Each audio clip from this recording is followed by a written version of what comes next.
Salve, salve pessoal, tudo bem? Como é que vocês estão? Bom voltar aqui para as lives do Inc. Hoje, uma live muito especial com um cara que eu gosto muito, eu tenho muito apreço por ele. A gente já teve a oportunidade de conversar algumas vezes. Meu querido amigo Mess Santos, que é. Boa noite, Luciene, boa noite pessoal. E o Mess, ele é um dos maiores hoje nomes aí do videoclipe no Brasil, mas não é só isso, ele é muito mais do que isso, ele é um grande cineasta também, um cara que vai ser muito legal a gente conversar e entender a experiência dele, entender o caminho que ele vai fazer, vai contar pra gente hoje aqui. Estou muito empolgado com esse papo, esperando o Mes aparecer aí, né? Faço filmes, eu sou Steven Fiel. Eu sou um dos diretores aqui do Instituto de Cinema, para quem não conhece, né? Escrevo longas, séries, mas sou produtor também e diretor. Mas não sou um Mess Santos, né? Não sou o grande Mess aí que vai falar hoje com a gente. Olha o Mess aí, e que tá aí, já pintou aí na parada. E o Mess, esse grande nome aí, esse grande potencial do nosso universo do audiovisual, vai hoje bater esse papão aí com a gente. Olha só o Mes aí, acho que o Mes mandou aqui um... Opa! Grande Mes, olha ele aí. Fala, Salve! Steven. E Tudo aí, bem? meu? Tudo jóia, cara? Tudo Tudo ótimo, bem com querido. você? Primeiramente, é Tudo prazer bem, a gente estar cara? aí juntos. Pô, que barato, cara, falar com você aqui na live. Tô Pô, muito demais. empolgado. Também fiquei mó feliz com o convite e tal. Agradeço vocês aí. Foi, pô, mó vibe que a gente já tá um tempo querendo bater papo, conversar, né? Eu e Pois é, você, a gente não consegue pois é. encontrar, fazer nada. Com a pandemia ficou mais difícil e aí acabou rolando. Que legal, cara. Fico feliz. É isso aí, Messi. Porra, mó honra falar com você, né? Pô, Você sabe imagina, irmão. que te admiro pra caramba. A gente tem aí, teve essa oportunidade de se encontrar aí algumas vezes, conversar rapidinho, mas hoje eu vou estar aqui num lugar de fã, hein, cara? Pô, Vou imagina, estar aqui cara. numa. Claro, Imagina. cara, você é o cara do videoclipe. Eu quero Pô, muito obrigado, irmão. conversar com você sobre isso, mas eu quero que a gente faça então esse bate-papo em dois, vamos dividir em duas partes. Acho que primeiro, eu acho que é muito legal, porque a gente está numa escola de cinema, essa coisa inspiracional que é a tua trajetória, a tua história, e que eu Uhum. conheço, né? Da gente sentar na mesa do boteco e conversar um Se pouquinho, mas conversar, acho que é falar. importante as pessoas, mas acho que é importante as pessoas ouvirem, porque ela é muito motivacional. E aí, depois que a gente passar essa trajetória, eu quero muito que você fale dessa sua carreira como cineasta, porque a gente já conversava sobre isso, né, cara? Você é um diretor com um grande talento. Eu sei que você deve ter grandes ideias e projetos aí na cabeça. Então vamos bater esse papo também, igualmente inspiracional. Então vamos começar aqui. A galera também vai fazer pergunta aqui e vai dar tudo certo, vai ser legal pra caramba. Não, Mas vamos fechou. começar falando pra gente, então, daí é o seguinte, Mess. Como é que Mess Santos entendeu que queria se relacionar com a câmera, com o audiovisual, queria contar histórias através da câmera, cara? Pô, Fala pra gente. então, a 2009, cara, eu sempre fui músico, né? A galera que acompanha deve saber, mas quem não sabe, eu sempre fui músico e sempre gostei de música, cara. E eu mudei de Minas para São Paulo por causa da música, né? E quando eu cheguei em São Paulo, em 2009 para 2010, era a época que as DSLR estavam surgindo, né, no mundo. A Canon 5D Mark II tinha surgido ali e abriu um mundo para nós, novos filmmakers, videomakers e pessoas do audiovisual entrarem nesse mercado. E daí eu fiz um clipe da minha banda em Minas e eu fiz aqui em São Paulo.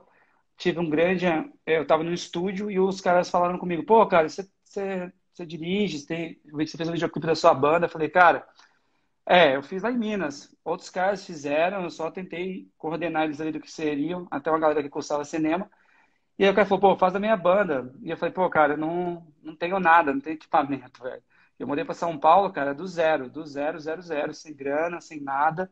E mineiro em São Paulo, você já viu, né, cara? Parece que chegou, tem um bicho-papão aqui, porque a cidade recebe, né, hostil. E aí, em 2009, para 2010 ali, eu fui e fiz esse clipe dos caras. Os caras compraram uma câmera, uma 7D, uma 7D1, a Uhum. primeira, e uma lente que eu precisava para rodar. Rodei o clipe funcionou bem. Os caras até estrearam na MTV na época. E aí surgiu um segundo clipe para fazer, que era do Replace, que é uma banda que eu tocava também na época. E eu não tinha câmera. Falei com um cara, pô, eu queria abrir uma produtora e tal, porque eu acho o negócio de videoclipe muito legal. Gosto de videoclipe, sempre gostei de cinema. Aí ele falou, não, cara, quero comprar a câmera. Ele falou, não, a câmera é sua e você fez o clipe, o pagamento do clipe é a câmera. Eu falei, tá bom, então. Já que o pagamento do clipe é a câmera, eu vou rodar o próximo clipe com ela. E aí eu rodei o clipe do Replace, cara, que foi um clipe que dividiu águas pra gente na Movie Tree. Foi o nosso segundo clipe, o primeiro, assim, que foi de grande destaque, que ele foi para o Top 10 MTV, ficou um tempão lá em primeiro lugar. E teve o VMB também, do mesmo ano, e foi muito rápido, cara. E aí, Caramba. eu já tinha montado a Movie Tree, né? Já era o nosso segundo trabalho. E aí o terceiro foi o da Manu Gavassi. A Manu ainda era, não era Manu do BBB, era Manu Gavassi, Não era uma cantora dúvida do só. bebê. E ela era novinha, a Manu tinha 17 ou 18 anos, se eu não me lembro. Uau! E aí a gente fez o clipe dela, que o Bonadinho me chamou pra gente poder fazer, e a gente criou uma amizade. Fiz o clipe, foi super bem também, bateu 10 milhões. E aí ali, cara, eu decidi dedicar minha vida à Movie Tree e ao audiovisual, assim. Eu sempre tive duas paixões na vida, cara, cinema e música. Então, quando eu descobri a Movie, foi muito louco, porque eu tive a Movie Tree de um lado, embrionária ainda com o segundo trabalho, e a música dando certo também do outro lado. E eu tive que fazer uma escolha. E muita gente me pergunta, ah, mas você foi pro Uau. clipe porque a banda, não, a banda estava no melhor momento. E eu tive que escolher. Só que meu coração pelo audiovisual foi uma virada de chave muito louca, cara, porque eu queria muito aquilo. Então acabou que eu escolhi a Move. E aí o restante, cara, a Move foi crescendo, foi passando, a gente foi fazendo outros trabalhos maiores. A Move teve um tempo, cara, de pelo menos um ano e meio, os dois primeiros anos, a gente fez muita banda que era conhecida, mas não era tanto. Eram as bandas de meio stream, que eu falo, que elas estão ainda, eram bandas conhecidas pela galera, mas não eram conhecidas do grande público. Uhum. Até que a gente fez um clipe do Naldo e depois um do Jota Quest, que ele foi uma divisão de águas para a Move ir para um patamar maior de artistas maiores. E aí, quando a gente fez esse clipe do Dentro de um Abraço, do Jota Quest, foi o primeiro de uma sequência de 7 clipes que a gente já tem juntos. Aí a Uhum. Move começou a fazer artistas maiores. E aí a empresa foi crescendo, a produtora foi crescendo, até a gente começar a fazer as produções fora do país, coisas maiores. E aí foi sempre uma escadinha a Move Tree, cara. Ela começou com uma câmera, por sinal, tem ela em casa, numa redominha de vidro, A sabe, 7D. guardadinha. Aposentei minha 7D, mas há uns bons anos, mas ela tá ali. E depois, cara, tudo que veio depois foi escadas. Eu nunca pulei nenhum degrau, cara, assim, com a Move. Eu sempre vejo muito isso, falo muito isso pra galera que assim, você começa, cara, você tem que ir passando por todas as fases, sabe? Então, no começo da Move, cara, eu era diretor, eu faço direção de fotografia até hoje, porque eu amo as duas coisas, mas diretor, Sim. produtor, editor, negociava com os artistas no começo da Move. Depois eu fui entendendo e aprendendo dentro disso que era um mercado novo também, até pra gente, cara, porque o videoclipe do jeito que ele é hoje, muito popular e com milhões e bilhões de views, ele é agora depois da geração do YouTube. Antes ele não era assim, ele era um Claro, nicho de TV, né? claro, Então a gente teve claro. que entender também esse mercado novo que surgia, que era o Essa YouTube. passagem. Nossa, foi Claro.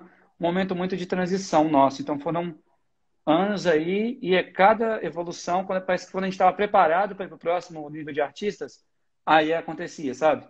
Aí Uhum. foi indo dessa forma. Até que 2014, 2013 para 2014, eu fiz meu primeiro trabalho fora do país, que foi no Texas, no South by Southwest, que a gente fez um Sim, documentário sobre o South by Southwest, que é um festival alternativo muito legal, que acontece nas ruas do sim, é Texas, incrível. em Austin.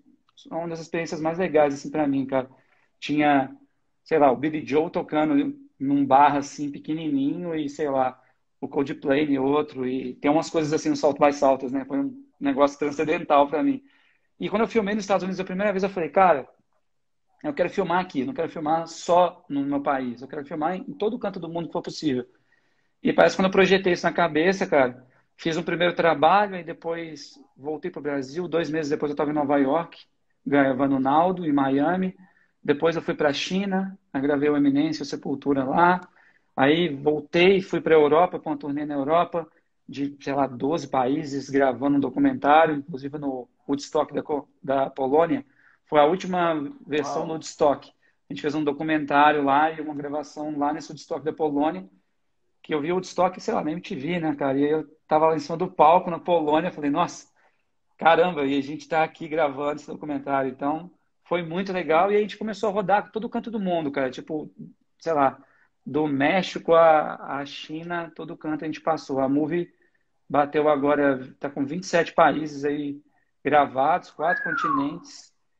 Que E a gente incrível, bateu Maurício. 4 bilhões de views nos nossos trabalhos, cara. Ano passado foi Uau. 1 bilhão em alguma coisa, ano retrasado 1,5 bilhão, mas bateu 4 bilhões aí. Então, tá. Uau. Aí a trajetória foi um monte de coisa, né, cara? Aí o Claro. resto é história. Claro. Cara, eu acho que Foi sem querer. uma coisa que é extraordinária na tua trajetória é essa coisa de você projetar um passo de cada vez e você seguir um caminho e esse caminho ir te levando para uma coisa maior e você sempre vislumbrando a possibilidade, mas com muito pé no chão. Uhum. Eu me lembro que a gente conversou há uns anos atrás e você me impressionou. Primeiro que a minha primeira câmera também foi uma 7D e é muito Ah, difícil ela é você encontrar. abençoada essa câmera, cara. Eu amo a 7D, Número 7 cara. é número de Deus, deve ser Eu por isso. É a Canon cabalística, É, a ela é surreal, 7D. ela muda vidas, cara. Muda vidas. Total, cara.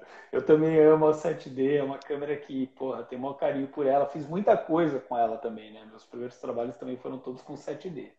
Agora, Uhum. eu me lembro de você falar o seguinte, que muitas vezes você ia dar uma palestra e a galera falava assim, mas você fez isso com Red? Você fez isso com não sei o quê? E você fala, não, cara, eu fiz isso aqui com uma 5D, eu fiz isso Uhum. aqui com uma 7D. E aí, Exato. cara, como é que é isso, né? Você ainda tem essa mentalidade? Você acha que é mais importante quem está atrás do equipamento do que o equipamento em si? A pergunta Pô, é retórica, mas... claro, mas claro, boa pergunta até, porque assim, Silvio, eu penso muito nisso. No filme agora, né? Depois a gente vai falar, até se você quiser falar sobre o filme, Uhum, a gente vai falar sobre o filme, mas cara, eu criei uma frase assim que eu adaptei essa frase para o audiovisual, que ela é muito boa, cara. O equipamento, ele é caminho, cara. O lugar é seu talento. O lugar onde você vai olha, chegar é o seu talento que vai colocar. Mas o equipamento, ele é um caminho. Então, assim, naquela época, a 7D, cara, ela era um caminho que eu tinha para poder trabalhar com o meu talento ali dentro da história, o talento da minha equipe. Então, assim, a câmera, cara, ela sempre vai ser um caminho do que você necessita. Para o cinema, cara, hoje em dia minha câmera favorita, obviamente, não é uma Canon que filma em Full HD, óbvio. O tempo passa, as coisas evoluem. Minha câmera favorita é a Alexa e eu tenho um setup da Alexa que eu gosto muito, que é a minha câmera favorita. Porque eu vejo muito ela uma evolução videográfica da 7D. Tipo, sim. os looks são meio similares com a Canon de Uhum, visual. Porém, obviamente, é uma uhum, câmera extremamente poderosa e absurda, que eu sou sim. muito fã e que passou Red, passou outras câmeras no meu coração. Mas, na época, a 7D era o que eu tinha e o que eu conseguia trabalhar. Aí surgiram as câmeras 4K. E para eu mudar para uma câmera 4K, eu pleiteei muito para entender qual câmera dava o meu resultado, o melhor resultado para Sim, mim, entendeu? Eu não queria que sim, fosse uma câmera que me desse o resultado que eu quero, porém negativo. Por exemplo, a Sony, eu não gosto da Sony. E todo mundo fala muito bem, mas para o meu look não funcionava, entendeu? Então aí eu fui mudei uhum, para GH5, aí fui mudei para Alexa, fui fazendo por passos também. Mas uhum, cara, eu sempre vou reiterar essa situação, assim, ó. O equipamento ele sempre vai ser um caminho para você. Aonde que você vai chegar, vai ser seu talento. Vai ser o é, seu olhar, o seu estudo, o que você sim, quer evoluir como profissional, nunca achar que você sim, é bom, é o melhor e não tem solução. Acabou, eu sou bom demais, eu já criei uma estética e pronto. sim, Não, se você for para esse lugar, acabou, cara. Sua carreira vai estagnar ali, você vai parar na mesmice e não é esse o lugar que a gente tem que estar. A gente tem que estar num lugar onde que, nossa, eu sempre posso melhorar. Então, eu levo muitas é, câmeras assim, cara. Tem umas favoritas, mas eu sei que ela, os LEDs, tudo é caminho só. só um caminho, sim. né? Como joga futebol tem a chuteira. Mas eu gosto muito do que você fala e sempre gostei pelo seguinte, né? Como eu estou aqui coordenando uma escola de cinema há tantos anos, é óbvio, eu lido muito com videomakers, né? Que Uhum. são geralmente um pessoal que acessa o Ink nesse lugar de, bom, como é que eu me desvideomakerizo, né? A gente até brinca que a gente tem aqui no Instituto de Cinema o raio desvideomakerizador, né? Legal Que vai isso, te hein? Eu uso transformar, esse termo também, engraçado. Legal. que vai te transformar num cineasta, né? Vai te Uhum. transformar em alguém que possa trabalhar com cinema. E a primeira coisa que você tem que entender também é que o cinema é muito mais complexo do que você fazer um vídeo. Muito, mano. Muito.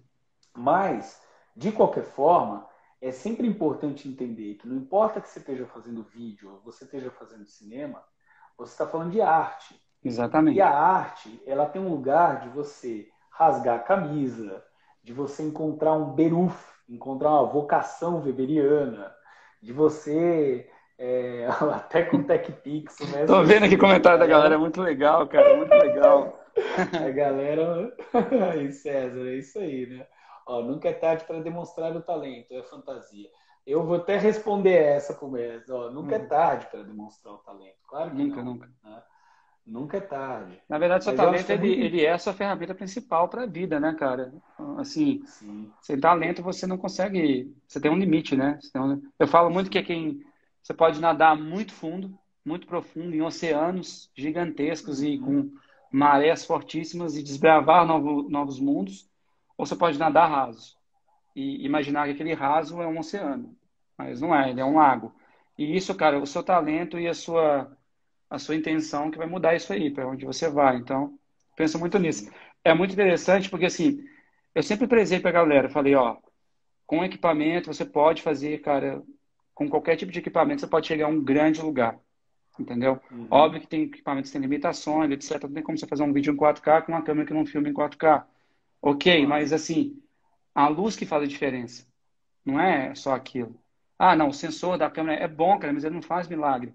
Por que que você acha que você vê um guitarrista tirando um som com uma Gibson e você vê o Slash tirando outro som com a Gibson? O que que muda? Qual que é a diferença? É a experiência? Não, cara. Tem a experiência, mas tem o talento também ali. Sim. Então é a mesma situação, sabe?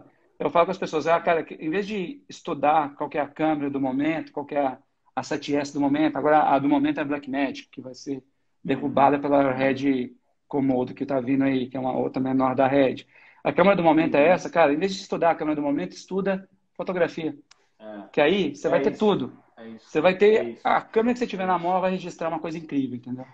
Eu falo exatamente isso, mestre. Eu falo para a galera assim: larga o sensor da câmera e começa a falar de Tarkovsky. Você tá pegado demais a uma coisa que não é real, cara. Que não é a Né? Porque a solução galera ela mágica, vai né? entender.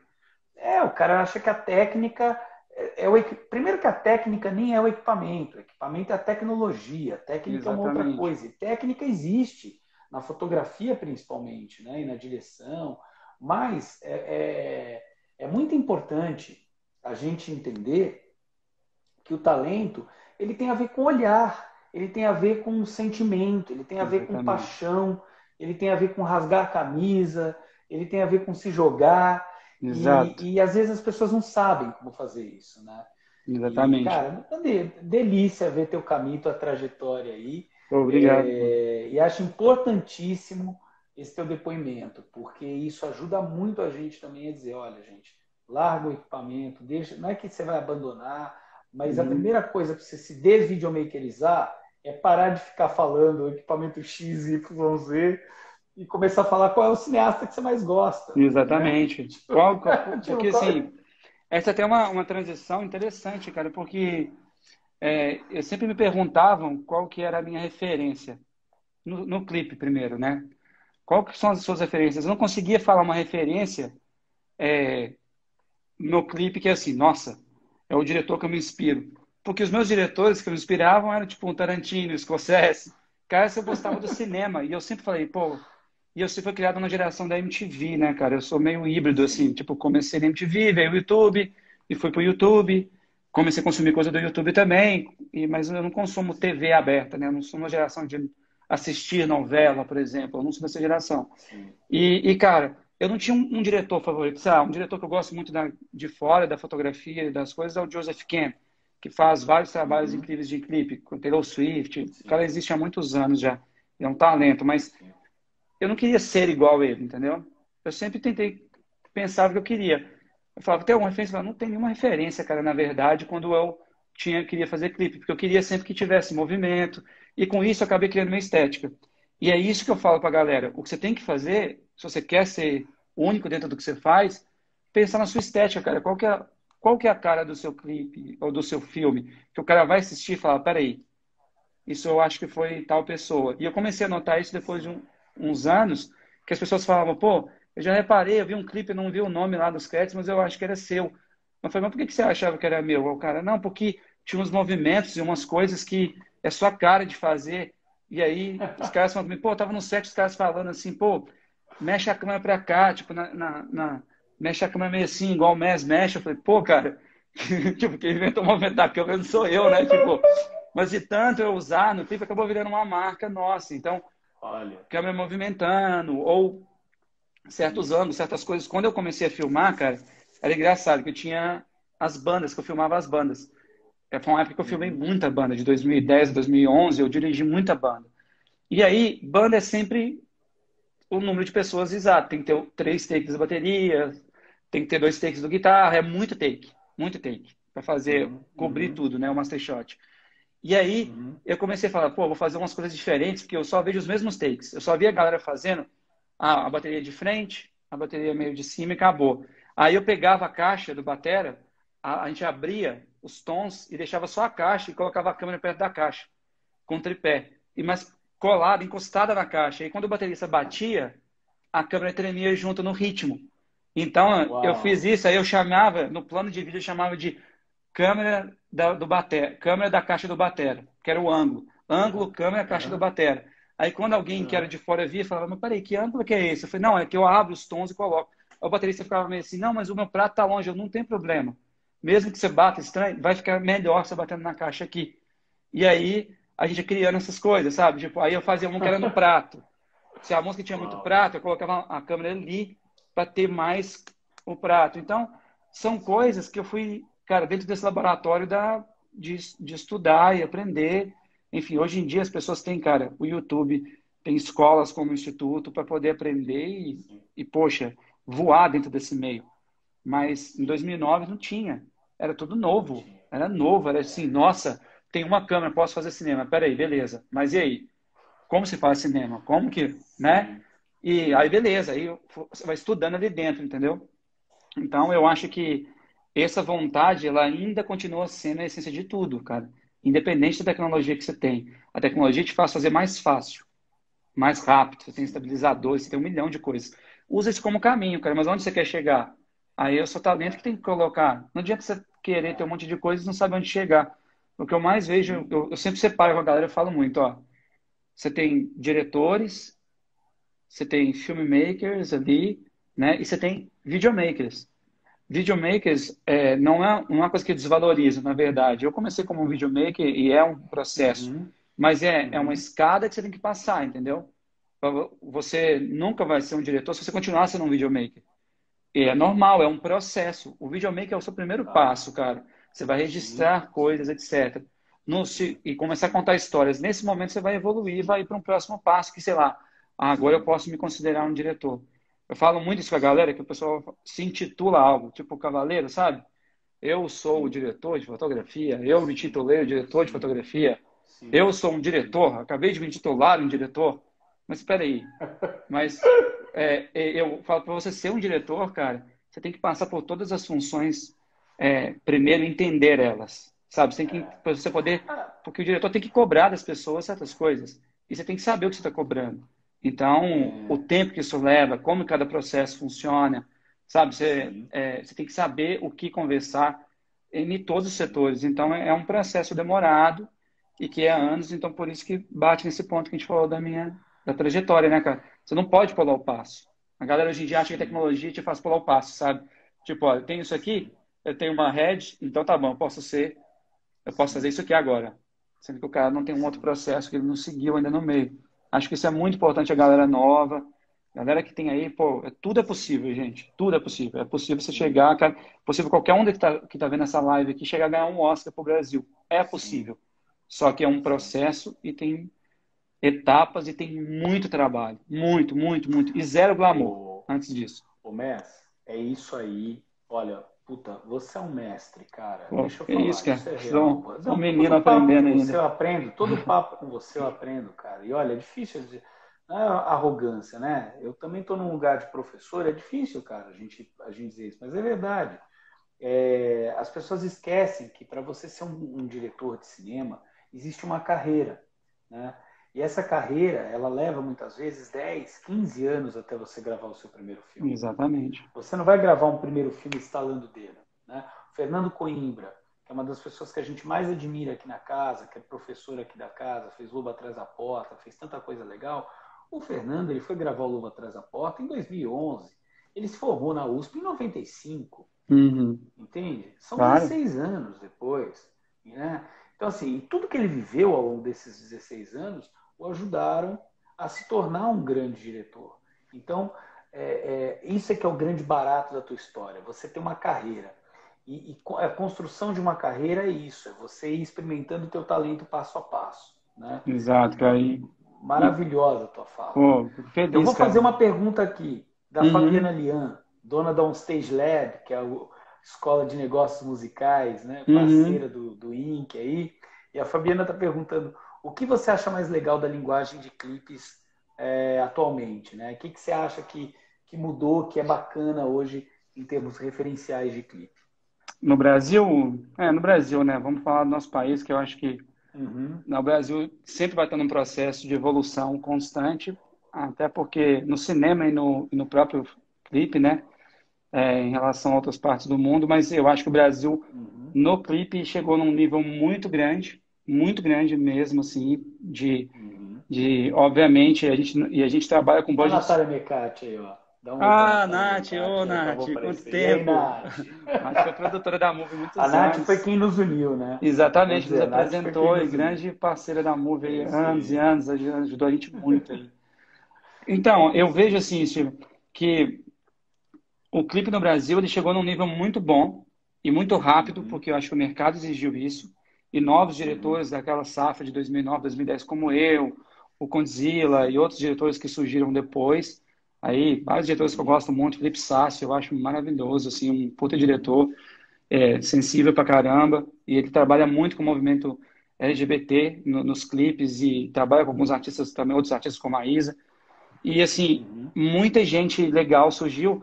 O que eu achei que evoluiu muito, cara, assim, que é muito destacável a fotografia dos clipes do Brasil. Muitos melhoraram muito, muito mesmo no nível que era antes. Acho muito uhum, interessante. E o que eu gosto, eu acho que a música, ela define o que você pode fazer ou não. Então, assim, a nossa música é uma música popular na sua maioria. Os grandes artistas são músicas populares, né? E uhum, geralmente elas têm uma temática que é muito parecida. Então, isso força os diretores a criarem roteiros e criarem ideias que tem sempre que contar, às vezes, um conteúdo que ele já foi contado antes. Então, eu vejo muito que, para mim, o que mais me choca, que eu acho interessante chocar de positivamente, é a fotografia e eu acho que o Brasil em si tem uma criatividade muito grande para trabalhar dentro da arte. O brasileiro é muito incrível, cara. O problema é que nós somos criados e programados para pensar que não somos.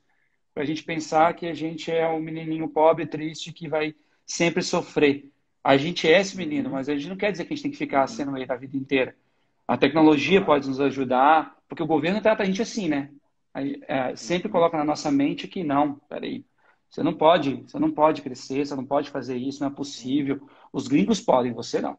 Você não, por causa disso, disso e disso. A gente tem essa autoestima. Eu estava conversando com, esse tempo atrás, com a galera da Netflix e eles estavam falando uma frase interessante, que o Brasil tem autoestima muito grande na música. Muito grande. A música brasileira tem autoestima muito grande. É muito raro você ver um uhum, músico que ele não sabe, que ele não fala que a música dele é foda. Não sei se pode falar uhum. palavrão, mas que ele não fala que a música dele é Pode, incrível. pode. Então, Foda! é foda, mas assim, e eu, e você vê no cinema o contrário. Os caras, não, mas porque lá é totalmente diferente daqui, tá? Mas por quê? Ah, mas por que lá é dessa forma? Enfim, em outros setores a gente tem um pouco de uma autoestima baixa, a gente não precisa ter, cara. A gente é um povo muito criativo, muito autodidata, sabe? Muito multitalento. A gente trabalha pessoas que fazem várias coisas ao mesmo tempo, muito bem feitas. E quando a gente fala lá fora, sei lá, muitos trabalhos que eu faço lá fora, eu falo, ah, eu dirigi a fotografia e dirigi o filme.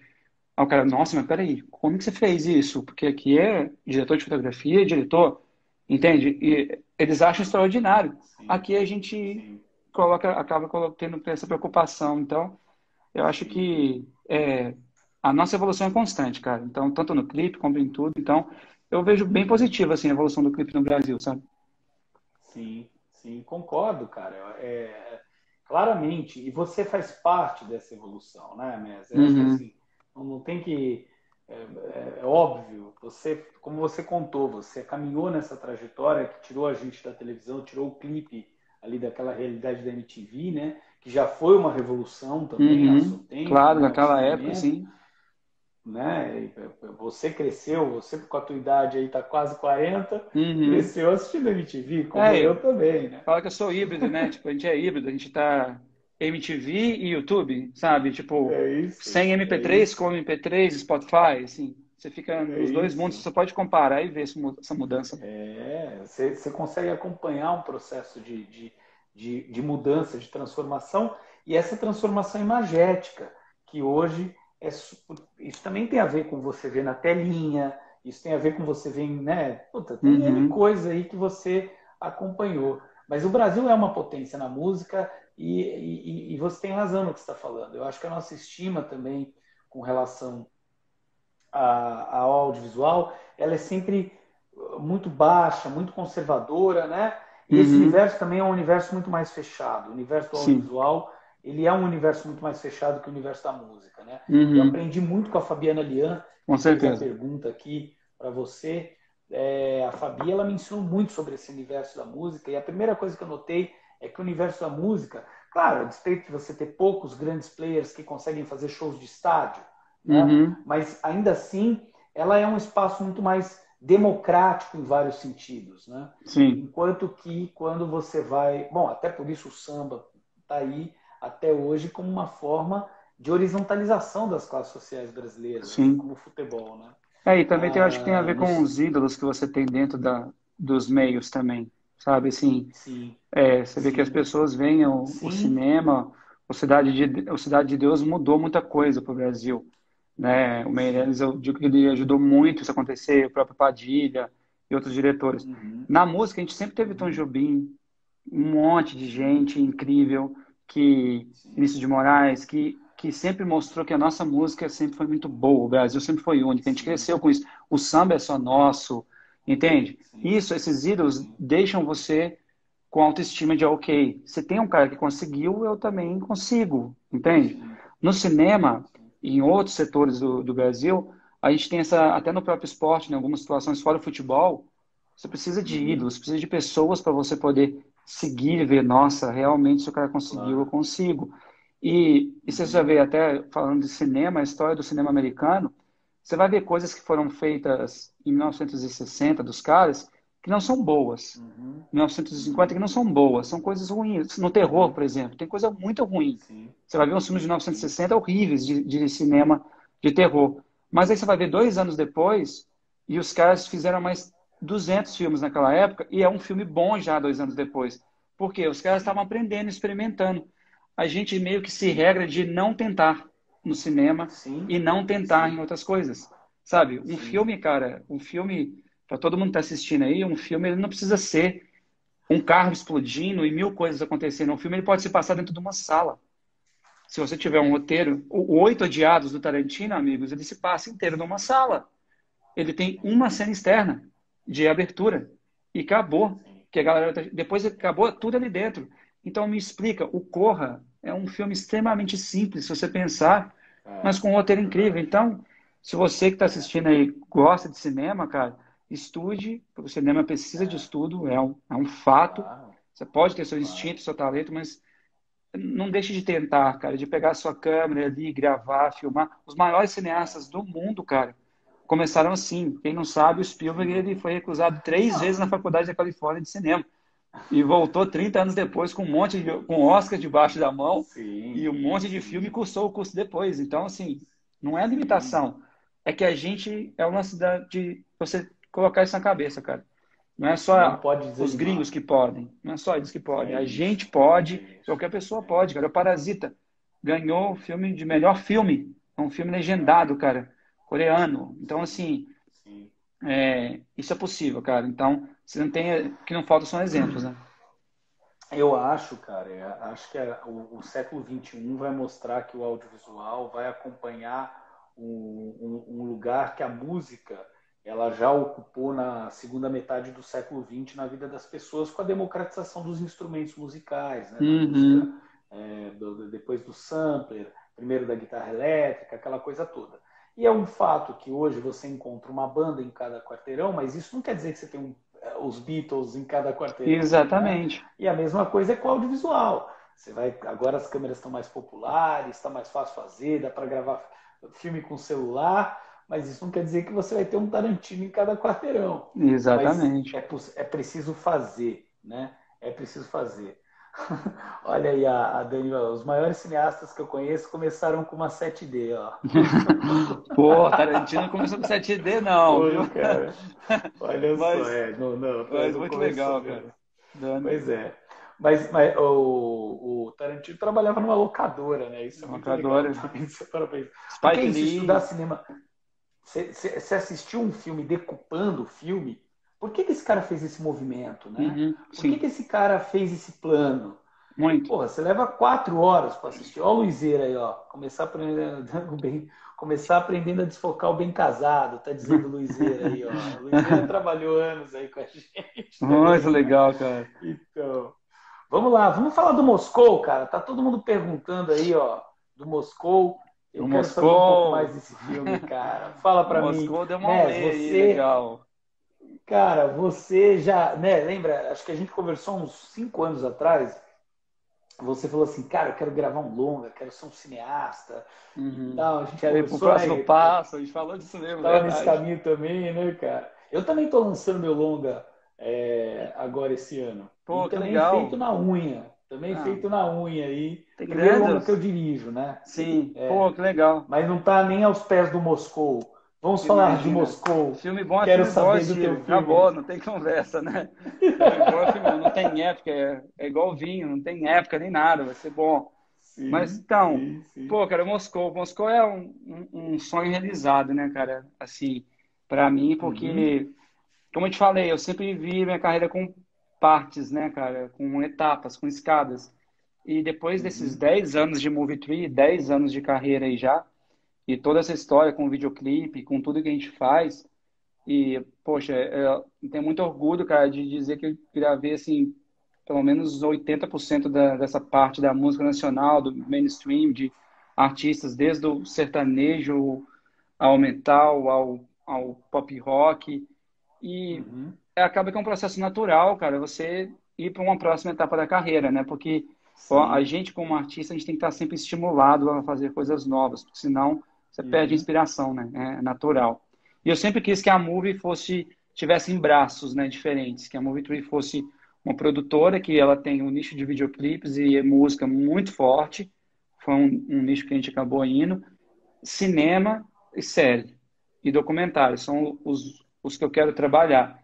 Eu nunca fui para o ramo de publicidade, porque não é um ramo que eu me interesso, nem o ramo de TV também, que não é um ramo que eu me interesso. Nada Uhum. contra, né, quem escolhe, mas para mim não funcionaria. E, e aí eu abri esse braço de cinema agora, né, com o Moscou, cara. E é um roteiro original. Eu já tinha um outro roteiro escrito de um outro filme, só que aí eu estava Uhum. morando em Miami agora, nessa vai e volta Brasil, Estados Unidos de gravação. E eu tenho um grande Uhum. amigo que é o Cláudio, que é o Cacau, que ele é business e trabalha há muitos anos nos Estados Unidos. E eu estava com um projeto do Moscou. Eu estava com a ideia de fazer o longa. Só que o meu outro longa, Uhum. ele demora mais tempo para ser feito. E aí Uhum. ele veio com a proposta, a gente pensou junto, mas ele veio com a proposta de fazer um filme que fosse de um modelo de negócio diferente do que a gente faz no Brasil, que é diferente para Tá. o Brasil, mas para outros países, até o próprio Estados Unidos, é comum. E aí, a gente conseguiu fazer o filme acontecer, ser financiado dessa maneira. Eu vou explicar aqui, não tem nada a ver com incentivo fiscal. O Moscou é um filme Show. totalmente fora de incentivos fiscais, não usa lei Rouanet, não usa nenhuma lei. Não que eu seja contra essas leis, na verdade, acho que incentivar a cultura sempre vai ser importante no nosso país. Não, eu vou fazer filme teu com lei de incentivo, hein, cara. Então, isso eu acho que são braços, entendeu, cara? Assim, São você tem a forma braços, de fazer cara. uma coisa. No Brasil, como a gente faz filme? A gente faz filme falando sobre o modelo, a ideia do modelo de negócio do pro filme acontecer, porque querendo ou não, galera, infelizmente ou felizmente a arte ela é um show business. Ela tem um negócio também por trás disso. Então você tem que entender, não é só você fazer arte, né, cara? Você tem que também entender como funciona a arte.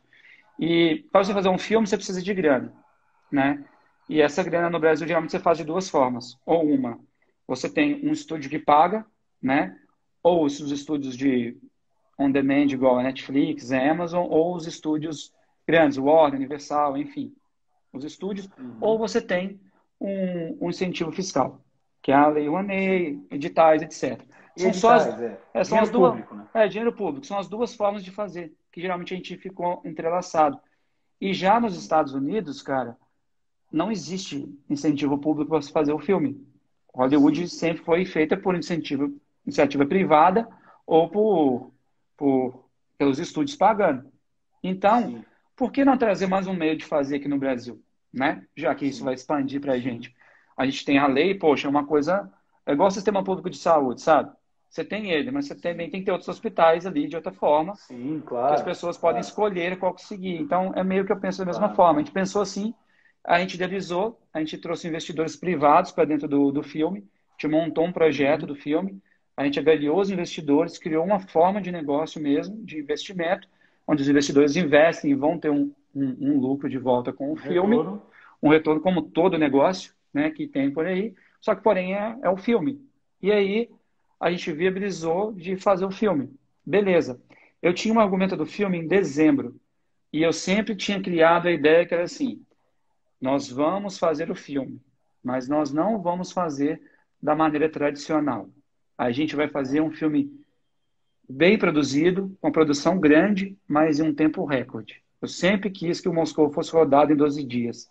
De 12 a 15 dias. Sempre foi a minha ideia. Olha. Independente de Uhum. pandemia. Nem existia, nem tinha possibilidade de uma pandemia quando eu pensei isso. Uhum. Foi Uhum. muitos anos já, só que quando chegou do filme, eu falei, então eu tenho esse roteiro, que é o roteiro do Moscou. Eu criei ele, a ideia lá em Nova York, junto com o Samurai. A gente teve uma ideia, guardei essa ideia na cabeça, aí depois cheguei e comecei a escrever um pouco um argumento sobre aquela ideia. Eu criei um monte de coisa dentro da ideia e falei com esse produtor executivo meu, o Cacau. Eu falei, Cacau, tem essa ideia.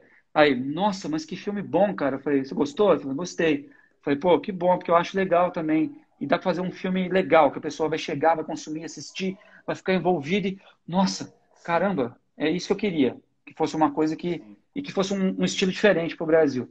Um estilo que a gente não trabalha, né? Que não é um cinema que a gente é acostumado a ver só. E aí, beleza. sim. Tivemos a ideia, conseguimos o financiamento com os investidores privados. E aí, Sim.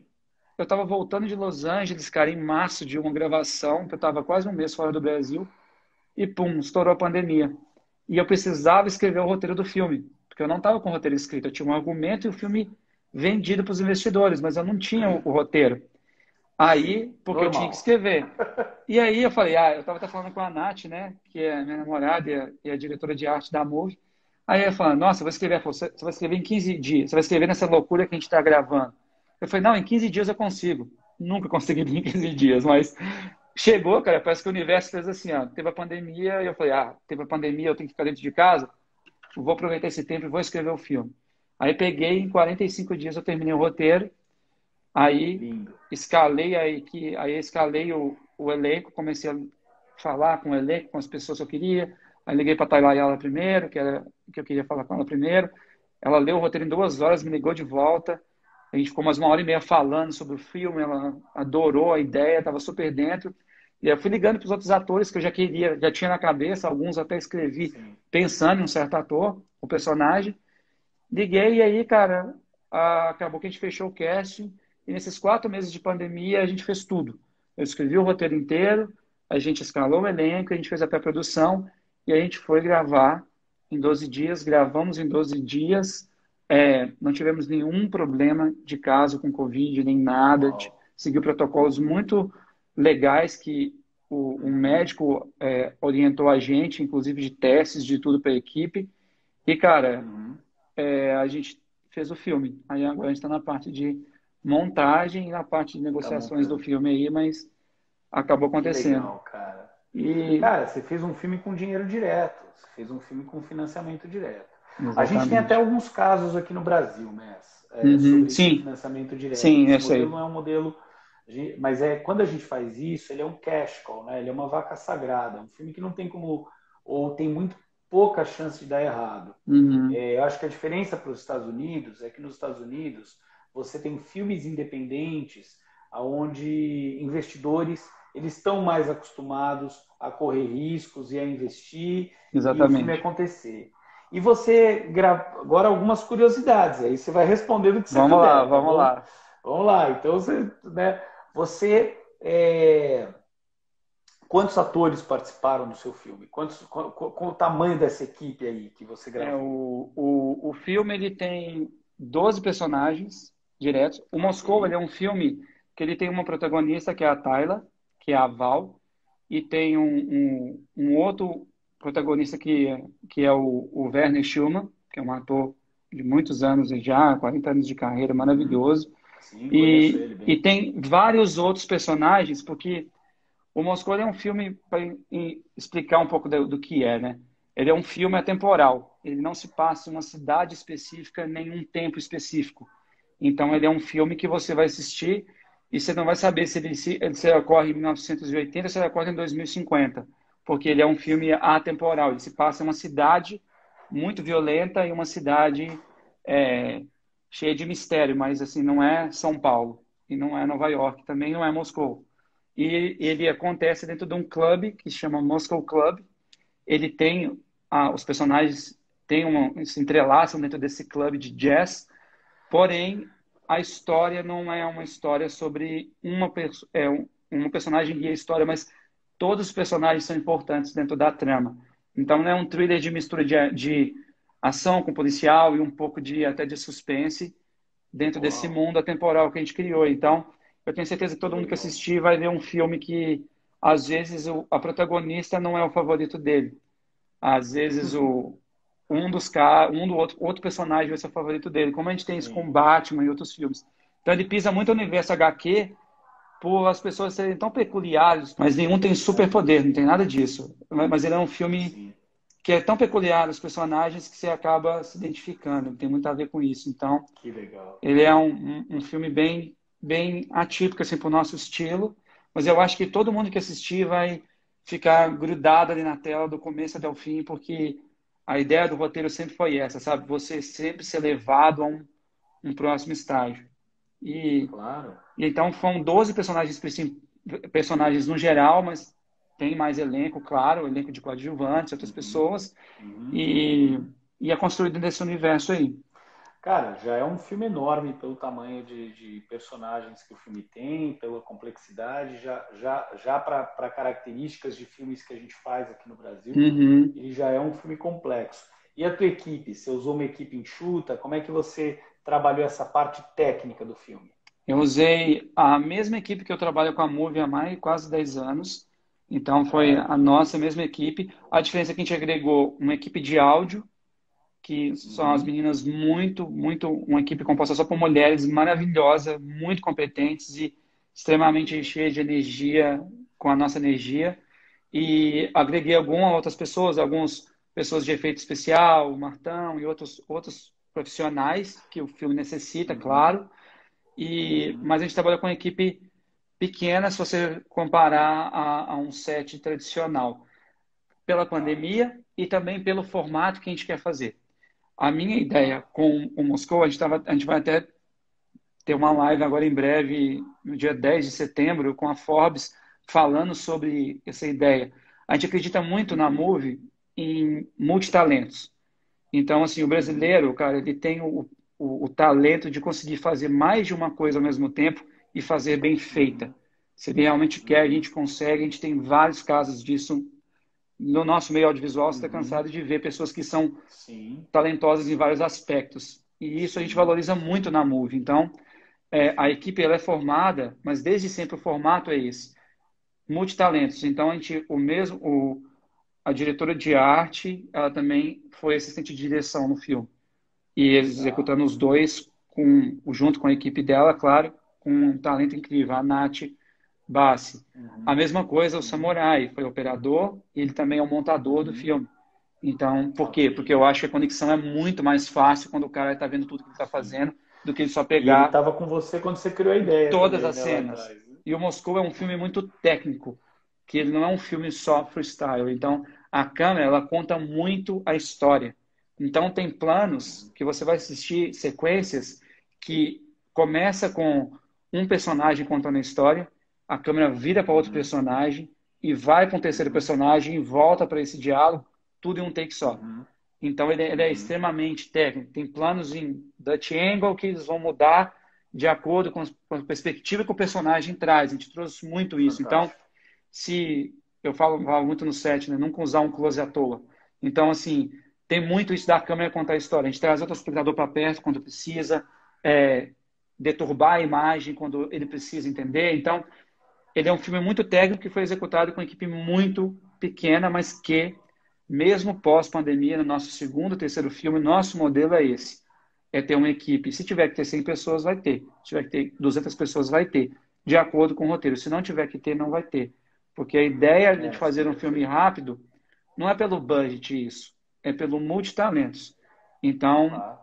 normalmente, em todos os filmes nossos, você vai ver, mesmo que tenha 100 pessoas, elas vão estar executando muitas delas mais de uma função, não porque a gente quer economizar. Ela recebe dois cachês, às vezes, pelas duas funções, Sim. porque o É, multitalento a gente acredita nisso. isso é importante dizer, porque a gente está acostumado com especialistas no cinema, mas essas coisas têm mudado. Agora tem a Virtual Production, que é um negócio que eu tenho estudado bastante, né, cara? Que é como Uhum, foi feito o Mandalorian, como foi feito o Rei Leão. Cara, e é uma outra lógica, porque você trabalha com a pós-produção na pré-produção, e é tudo feito com painel de LED dentro de um uhum, estúdio, e fica animal, porque quem assistiu Mandalorian, quem assistiu o Rei Leão, não vai uhum, falar que aquilo ficou ruim em termos de exato. resultado final, Porque a projeção né? também Então, trabalha um assim, pouco com isso. Que, projeção. Então, cara, as coisas estão mudando. Como no clipe mudou, estão mudando no cinema também. A com gente tem que certeza. acompanhar essa mudança e estar junto. Isso permite fazer filmes melhores com menores equipes. Existe também hoje a lógica de micro-orçamento, né? Tem muita gente trabalhando com micro-orçamento hoje no Brasil. Isso é muito importante também, porque tem filmes nichados que são possíveis fazer com Uhum, micro-orçamento, com orçamentos menores. E uhum, as leis de incentivo, elas estão aí para, só fazendo um parênteses muito uhum, rápido, para contribuir com tudo isso também. Porque, na certeza. verdade, existe uma dificuldade muito grande de se conseguir incentivo no Brasil. Mesmo que você vá até uma lei ou um edital, é Claro, muito difícil conseguir sim. esse incentivo. Agora, existem ferramentas que estão facilitando isso. Para você chegar no investidor, depois eu vou te mostrar umas coisas aí quando Uhum. a Pô, gente demais. sentar para conversar, que tem umas coisas novas, muito legais aí também. Então é Uhum, importante a gente saber tudo isso, se informar, porque esse é o potencial que vai permitir a capilarização de muita gente fazer. E aí uma inspiração de um com grande certeza. cineasta com você, que eu já vou te chamar de grande cineasta de Pô, cara, porque eu já acho que você, pô, obrigado, você tem um irmão. espírito, cara. Você tem o espírito de um artista, né? Sempre teve. Então você imagina que, porra, quantos filmes a gente pode fazer na vida dessa forma, né? O Com Três Reis, certeza. que é esse filme que eu estou falando aí que eu fiz também, eu fiz com 150 mil reais. É um Um filme orçamento que a gente pequeno, se você gravou. pensar, É pequeno. A não é ideia era gravar pequeno. em 12 dias, a gente acabou gravando em 25. Mas tudo bem, né? Ups, né? Mas assim, é um road movie, tem câmera car, puta, aí é uma loucura, né? Pô, Cada um na sua loucura. Eu não gravei na pandemia, né? Eu gravei o filme mas já fazer que há é o um ano. importante, sabe? Que eu acho É assim, isso, tem que fazer, cara, tem que realizar, cara. fazer. Isso é fazer. Isso deixando bem claro pra galera, assim, pra todo mundo. Cara, a gente não é. A gente tá abrindo só uma nova forma de se fazer. entendeu? Eu acho que o cinema ele vai ser feito de dezenas de formas diferentes se você souber. Sim. Você próprio vê o exemplo de fora, cara. Tem gente que ainda faz com película, tem gente que faz só com Alexa e no digital. Tem diretores que fazem só com IMAX, Christopher Nolan, por exemplo. Sim. Tem diretores que só usam o sistema de fazer efeitos práticos, diretores que usam só o green screen, diretores que usam agora o próprio Rei Leão. A, a gente tem que ter essa democratização de abrir, cara, várias possibilidades de se fazer cinema. A gente está trazendo uma que é nova para aqui, mas não quer dizer que tem que ser a única. Eu acho que tem que ser várias. A gente tem que fazer Sim. vários. É isso que importa. E tem uma coisa legal também. Tem capilaridade agora, porque você pode, por exemplo, vender o Moscou via streaming para o mundo inteiro. Que é a nossa ideia, exatamente dublado isso. na língua original do cara. Entendeu? Exatamente tipo, antes isso. a gente não podia fazer isso, né? Agora a gente pode. Então o filme dá dinheiro. O filme tem como dar dinheiro, tem como ter audiência, não depende só do mercado doméstico. Exatamente, isso é cara. legal também. A arte é worldwide, ela trabalha com o mundo inteiro. Então, assim, a gente não tem que ter essa limitação. E a nossa ideia com Moscou é ser esse primeiro de muitos, cara. A gente tem a ideia de ter vários outros filmes que a nossa ideia é não parar, né, cara? Ter vários filmes diferentes.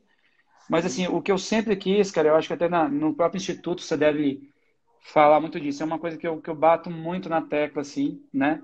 Incomoda algumas pessoas numa escola um pouco mais antiga, mas eu vou continuar batendo nessa tecla porque o novo, ele incomoda um pouco mesmo. Então, assim, vai incomodar.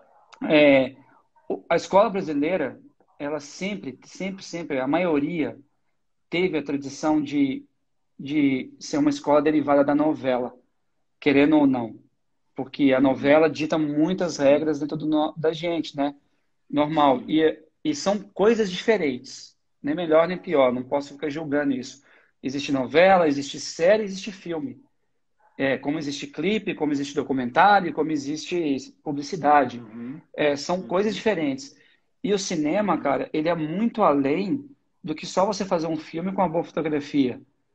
Os planos contam muita coisa. Você nunca vai ver um contre-plongé, raramente na novela, cara. Um Dutch angle na novela. Entende? Porque não é uma linguagem de novela isso. É uma linguagem de plano, contra plano, enfim. Tem outra linguagem. Obviamente, porque o público tem que consumir isso também. Entende? Tanto que você pode...